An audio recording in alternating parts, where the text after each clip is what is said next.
With Ralph Perry. He is the executive director of the Tennessee Housing Development Agency, and you're basically talking about the concept that if you're in a position to maybe buy a first-time home and get a loan to buy that home, and you go in on your own, and for whatever reason you're real close and you're dealing just directly with the bank, but you can't make that down payment or whatever. If you go through the state program and you meet the criteria that you've set, which is reasonable, then you can get it done. Meaning that some people that if they go straight to the bank themselves without you are not going to be approved. But if they go through you, they could be. Go to a lender that offers THDA's Great Choice loan, and you can get that list again from our website. So they know about it, and if they see that you walk in and you qualify, you go, tell me about this. Tell me about THDA's Great Choice loan.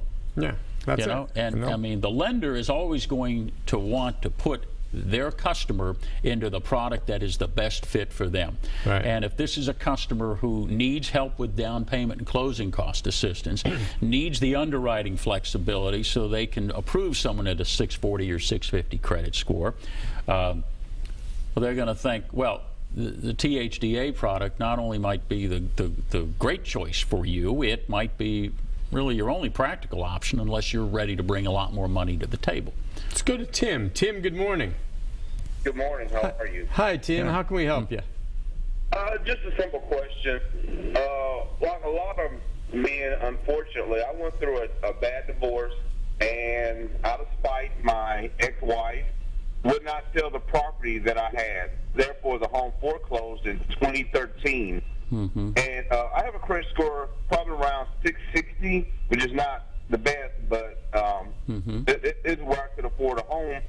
What options, or is there a contact that I can talk to and probably get into a program that could assist me in improving my credit score and putting me in a position to where I could purchase a home in the future? Yeah. Tim, a couple of considerations. Was your name on the note when the foreclosure hit? Was it on the note when it hit, Tim? No, she, during the divorce, I was told to sell the home by the courts. But I was trying to be a good husband, good father, say just stay in it, and once my children are grown, then we'll sell the property. Well, of course, she didn't want to do that, and she just stayed in the home and kept. And I found letters where she was emailing the mortgage company, telling them that I had abandoned the home, and she actually stayed in the home for like a year and a half. Okay. Here's the short answer. All right. I would talk to one of our counseling partners here in the Nashville area. Affordable Housing Resources is one. Dominion Financial Partners is another. How did they find out? Again, I would take a minute. Go to greatchoicetn.com. Click any of the any of the options there, and then scroll down, and it'll list some of the home buyer education counselors, and explain your situation to them, and they can probably give you a roadmap of where you go. I mean, there's a 660 credit score, you could qualify for our program. Now, whether other factors kick in, you'd want to talk to them a little more about whether that foreclosure is on your record or your wife's. How long it's been since you were actually a home owner, because that would determine whether you can qualify as a first-time home buyer, or if you live outside of Davidson County, you might be in an area where that doesn't matter. And we didn't hit on that. Let's be clear. Okay, so he should go, and we have that website up there. And to get into specifics, Tim, you should check that out. But what is out there for someone who's not a first-time home buyer? There are in I think it's 55 counties in Tennessee, and there's some federal designations there. You don't actually have to be a first-time home buyer. And that just means that we can offer you the same product. That's even for only certain counties? Yeah, it's for 55 counties, and actually there are portions of Davidson County where that might also apply. Why are there exceptions in these counties? It's a federal designation. It was based on they crunched some numbers around jobs. They want to encourage growth in these areas, and it will help the economy there. I think that's part of it. Okay.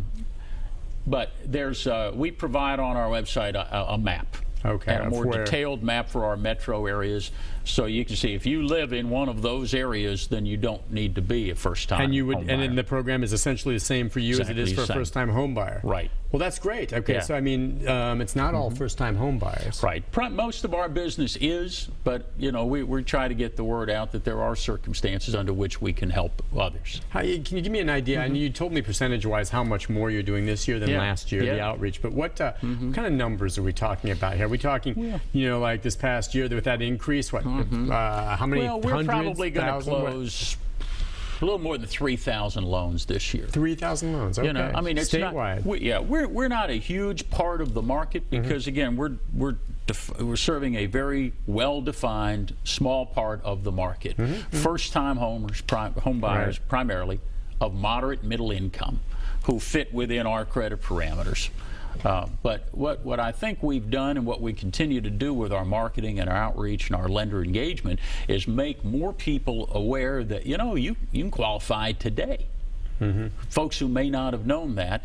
And I think what we've done is reset the bar on what the expectation is for what kind of business we ought to be doing, what kind of value we can offer to Tennesseans, what kind of economic boost we can provide to communities. As we wrap things up, just looking to the future now, when do you guys sit down and reevaluate what the criteria is for qualifying? Yeah. Will that change? Are there any changes coming? Well, part of it, the interest rate we can offer depends on what kind of pricing we get when we sell bonds. Okay. So the bond market has been pretty good to us. We've been able to keep those rates very competitive. If the bond market changes, if it costs us more to get the money, it's obviously going to cost us a little more to get out. But keep in mind, those very low rates that you see in the paper, they're for people with excellent credit and lots of money down. That's not the rate that our typical customer is going to qualify for.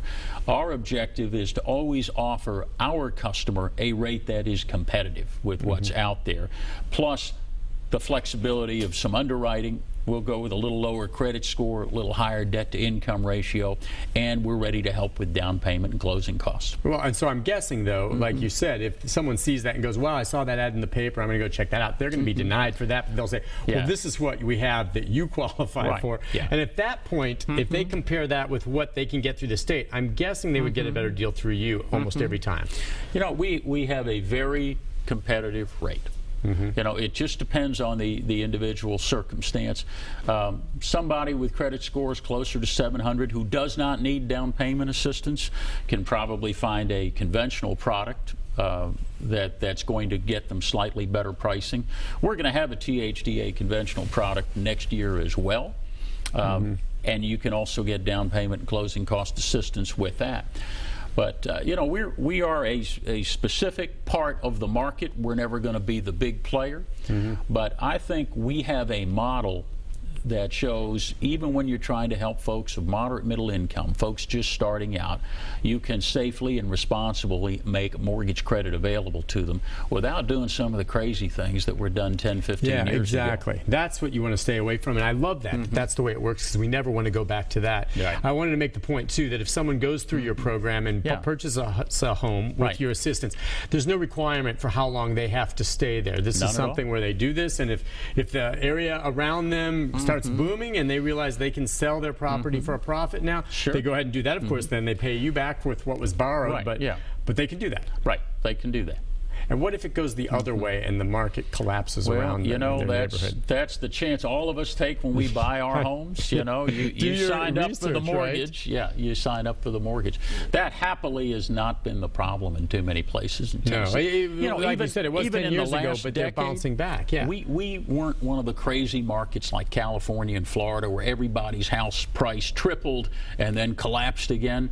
We saw a modest uptick and a modest downturn in most places. I'm just wondering, I know you're not a real estate expert, and well, maybe you are, but I mean, you're not selling real estate per se. You're with the state. But I'm just wondering, as you may observe things, and I know you've been around for a lot of times, Sally Mae before you came to work for the state and all that, do you see any type of mini bubble forming anywhere? Like, say, in some of the very higher priced places downtown, people buying them now, but is it really worth $500,000 for 500 square feet? And I know that's outside the realm of anything you deal with, but I'm asking you as an observer of the market.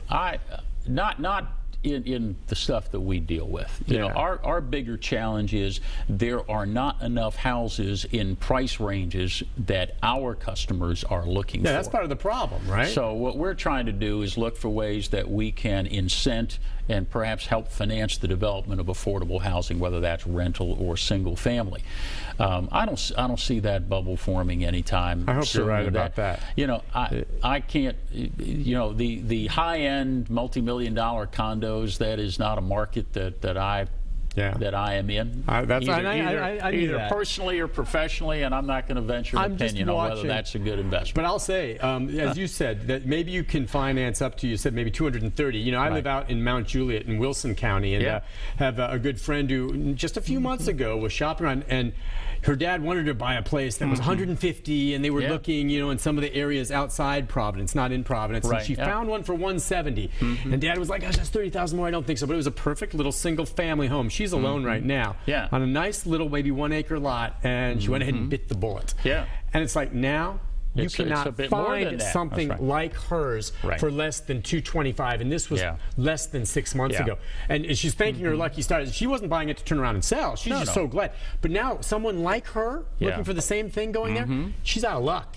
It's a little more challenging. Out of luck. There are some builders who specialize in homes that are starter homes. That are, they're going to be in that 170 to 210 range. If you're looking, like many of our customers, for something that's closer to about 130, you're probably buying an older existing home. Especially in this area. But you know, remember, there are a lot of places in Tennessee where you can buy a fine place for about $120,000. And by the way, just as we wrap, are you allowed to? Can you go through your program if you want to buy the property and build the home? We don't have that kind of financing. Okay, I didn't know. It's not for building your own. Like if you found it within the budget, say, look, I just want to get the first-timer homeowner's loan. I've got a little piece of land. I want to build on it. What you can do, though, I mean, if you can go to your bank, you can get a construction loan. You can have that house built, and then you know, try to convert that through them, maybe with one of our loans. Oh, so that could possibly. Yeah, but that's a separate. You'd have to have your construction financing lined up. You love those tiny homes, don't you? You know, those are cool. I watched that on, I don't know, what is that, A&E or something? We had those at our housing conference. A couple folks were talking about those. They're not for everybody. I would get claustrophobic. I'm a little guy, and I wouldn't bang my head. But, you know, that's another one of those rages. Not for everybody.